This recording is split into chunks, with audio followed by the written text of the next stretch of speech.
Hi guys!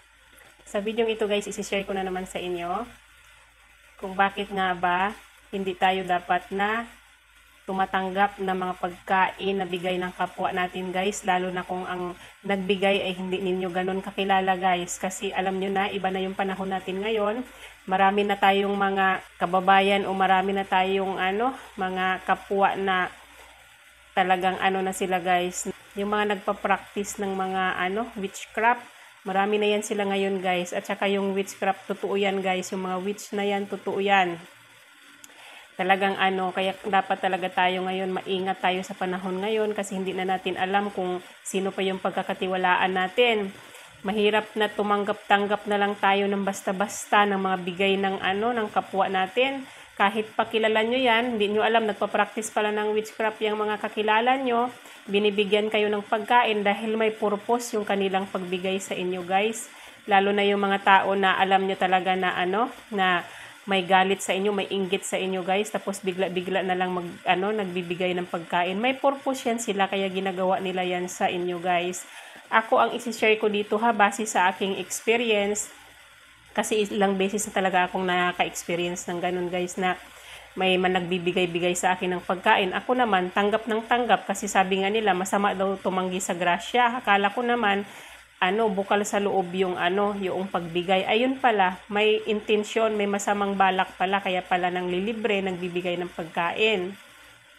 Katulad noon guys, may nakilala ako noon pa, mga ilang years na yung nakakaraan, bumibisita sa akin, nagdadala ng pagkain, mga prutas ang talagang dinadala niya sa akin.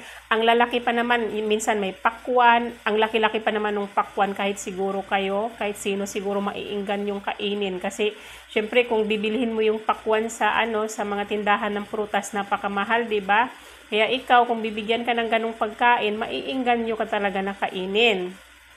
Tapos huli na, nung nalaman ko na yung nagbigay pala sa akin, witch pala siya. Yung may dahilan para siya nagbigay sa akin dahil gusto pala akong manipulahin. Kasi alam nyo na guys, yung mga witch na yan, kilala sila sa pagiging controlling at saka kilala sila sa pagiging guys, nagmamanipula sila ng tao kasi gusto nga nila, parang Diyos ang tingin nila sa sarili nila gusto nila sasambahin sila. Gusto nila sila yung pinakamataas, kaya lahat ng nasa sa nakapaligid sa kanila, yung gusto nila mas mababa sa kanila, kinokontrol nila, minamanipula nila. Yun talaga ang purpose nila kung bakit binibigyan-bigyan kayo, para madali lang sa inyo ang kontrolin nila, 'di ba? Madali lang sa inyo na manipulahin nila para kung ano man yung gusto nilang ipagawa sa inyo, susunod kayo kaagad kasi syempre na na yung loob niyo nabigyan na kayo ng nabigyan na kayo ng pagkain nakain nyo na, hindi nyo alam, yung binigay sa inyo, may kasamang spells yon para ay paamuin kayo, para lahat ng gusto nilang ipagawa sa inyo, magagawa nila at susunod kayo kasi na na anuhan na kayo ng spell 'di ba? Nakain nyo na kung ano yung binigay sa inyo. Kaya mag-ingat kayo. Tapos may may na-experience pa ako noon na naman, ka-boardmate ko siya, isang bahay lang kami pero magkakaibang kwarto. Pero isang bahay lang yung tinitirhan namin.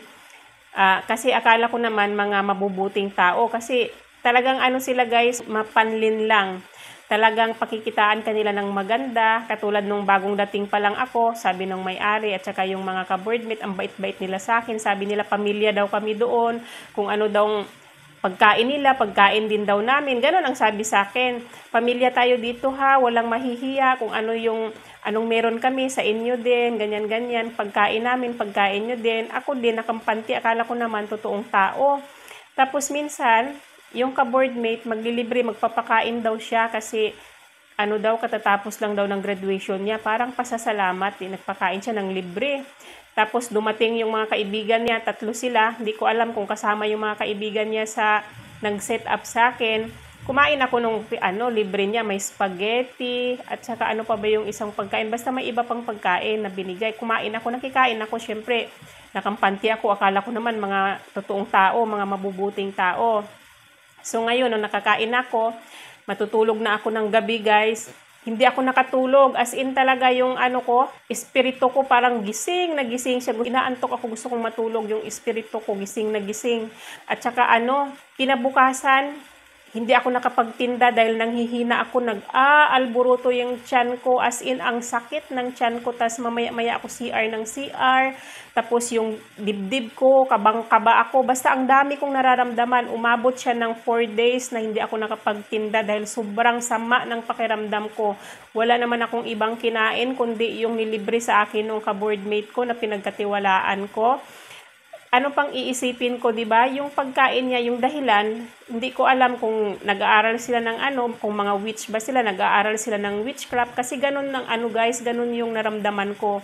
Kasi itong mga witch na to guys, isa sa ginagamit nilang paraan guys para ay makapamirwisyo sila ng kapwa sa pagkain guys. Spells, yung orasyon na may laso nilalagyan nila para makapamirwisyo sila ng kapwa nila. Kung may binabalak man silang masama sa kapwa nila, dinadaan nila sa pagkain. Nilalagyan nila ng lason yung pagkain. Sinasadya talaga nila yon na ipakain sa inyo para pasukan kayo ng kung ano-ano sa katawan nyo, bigyan kayo ng sakit, kung ano-anong mararamdaman nyo. Ganun yon, ganun yung nila, ganun yung isa sa mga paraan nila para makapamirwisyo sila sa kapwa nila o sa mga magiging biktimahin nila. Kaya kayo, kung ako sa inyo, nako, mag-ingat-ingat kayo sa pagtanggap-tanggap nyo ng pagkain dahil iba na ang panahon ngayon guys, iba na. Kahit nga mga kakilala nyo pa yan, hindi nyo alam na na mga witch pala yan, hindi nyo alam na, kasi dati nga may kakilala ako, pa naman nung una talaga, akala ko matino, akala ko ako pwede mong pamarisan, huwaran, kasi siya, yung boss siya. Tapos malaman-laman ko na pala, witch pala siya.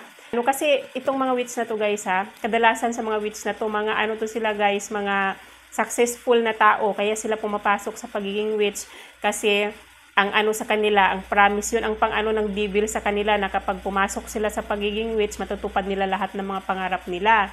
Parang yung sisikat ba sila, maging famous sila, maging, 'di ba, magkakaroon sila ng fame, yung ganun. Kaya sila pumapasok sa ganyan kasi dahil sa sariling nila, mga pangarap nila, kaya nila talagang ginrab yung opportunity na pagpasok ng witch kasi gusto nila maging successful.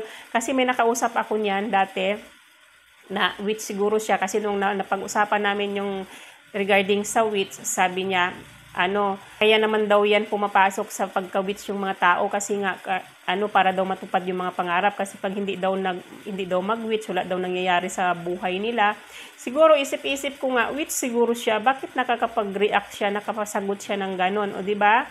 Yun ang nila guys, yun ang mindset nila, kaya sila pumasok diyan sa dahil nilinlang sila ng devil. Yun ang ng devil sa kanila, na kapag mag-witch sila, yayaman sila, or maabot nila yung mga pangarap nila, magiging famous sila. Hindi nila alam na temporary lang yung mga bagay na yan. Mga makamundong pagnanasa, hindi iyaan siya pang forever, temporary lang lahat yan. Hindi nila alam na sa pamamagitan ng pagtanggap nila ng yung ganong offer sa kanila ng devil guys, pala, na nanganganib na pala yung kaluluwa nila, 'di ba? Kaya kayo mag-ingat-ingat kayo kasi nasa Bible 'yan, pinaalala na sa atin ni God.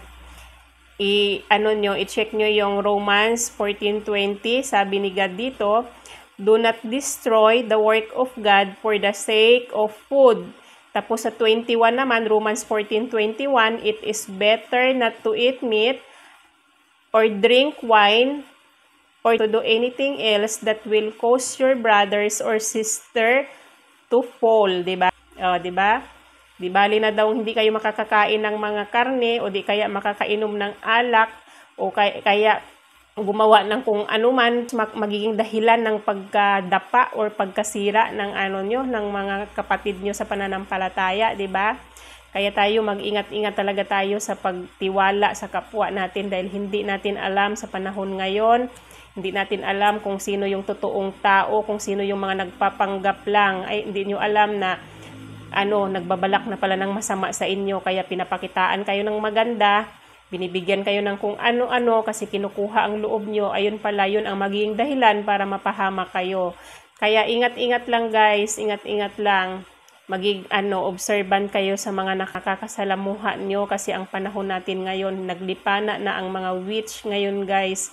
Totoo sila guys, totoo yung mga witch na yun. Ako mismo ang naka-encounter sa kanila. Ilang beses na nila akong nilason. Mabuti na lang nung panahon na nabiktima nila ako ng lason kasi wala pa akong kaalam-alam noon. Nakakain ako ng mga pagkain na may lason. Mabuti na lang, binigyan ako ng authority ni God na gamutin ko yung sarili ko sa pamamagitan ni Jesus Christ. Ako lang guys ang nagagamot sa sarili ko kapag hinipo ko yung kung saang parte man may masakit, saang parte man yung may nararamdaman ako. Ginagrant ni Jesus Christ yung kapag hinipo ko yung mga parte na na may nararamdaman ako, kapag hinipo ko siya tapos hinihil ko siya sa pamagitan ng pangalan ni Jesus Christ. Nag-heal guys yung mga yung mga na pinoproject sa akin ng mga witch na yan na karamdaman o sakit. Katulad na lang noon, naalala ko noon, nagkaroon ako ng, hindi ko alam kung kuntil siya sa may bandang puwet, tapos parang araw-araw siya nahihipok siya, lumalaki siya. Hindi ko alam kung saan ko nakuha kasi dati nung wala pa akong kalam-alam na dami na palang witch na naglipana, mga underwear ko, nakasampay lang sa labas ng bahay, sinasampay ko lang siya. Kasi nagtiwala ako, akala ko naman kagaya pa ng dati na normal pa yung pamumuhay ng mga tao. Doon ko siguro nakuha yon na yung puwet ko may tumubo siya na na parang kuntil, tapos lumalaki siya araw-araw. Tapos habang naliligo ako, pinagpipray ko siya na ma-heal siya in Jesus name. Hanggang sa katagalan guys, nawala siya. Kaya doon ko talaga na na grabe pala ang power ni Jesus Christ. Pag yung nagpipray ka tapos may gusto kang i-heal, gamitin mo yung pangalan ni Jesus Christ guys, nahi-heal siya. Kasi yun ang nangyari sa akin hindi na ako nagpapagamot sa labas, ako na mismo yung nag-heal sa sarili ko. Kung may nararamdaman man ako, ginagrant ni Jesus Christ yung aking mga kahilingan na i-heal kung ano man yung mga karamdaman na nararamdaman ko. Kaya ganun kabuti si Jesus Christ guys. Talagang doon pa lang napatunayan ko na siya talaga yung savior ko. Siya talaga ang savior nating lahat guys, wala nang iba. Isang patunay talaga na si Jesus talaga, si God talaga, hindi tayo iiwanan kapag nasa ganung mga sitwasyon tayo. Kasi yun pa lang doon pa lang na yung mga naranasan ko ng ganun, kung pinabayaan ako. Wala na ako ngayon guys. Kung pinabayaan ako ng Diyos sa mga naranasan ko na yun, siguro matagal na akong wala sa mundo sa dami nung naranasan ko. Pero dahil ipinagtanggol ako ni God, dahil kasama ko siya, pinaglaban ako, napagtagumpayan ko silang lahat dahil kay God, dahil sa tulong ni God, dahil sa strength niya, dahil sa power ni God, kaya napagtagumpayan ko sila. Kaya kayo guys, be aware. Sinasabi ko sa inyo guys, huwag basta-basta magtiwala sa kapwa nyo. Kilalanin nyo muna or obserbahan nyo muna yung kapwa nyo or mga nakakasalamuha nyo. Hindi nyo alam, nag-aaral na pala ng witchcraft yan. Kaya mag-ingat-ingat kayo. Hanggang dito na lang guys yung aking video. Sana may natutunan kayo sa araw na to. Bye-bye and God bless you all. Bye-bye!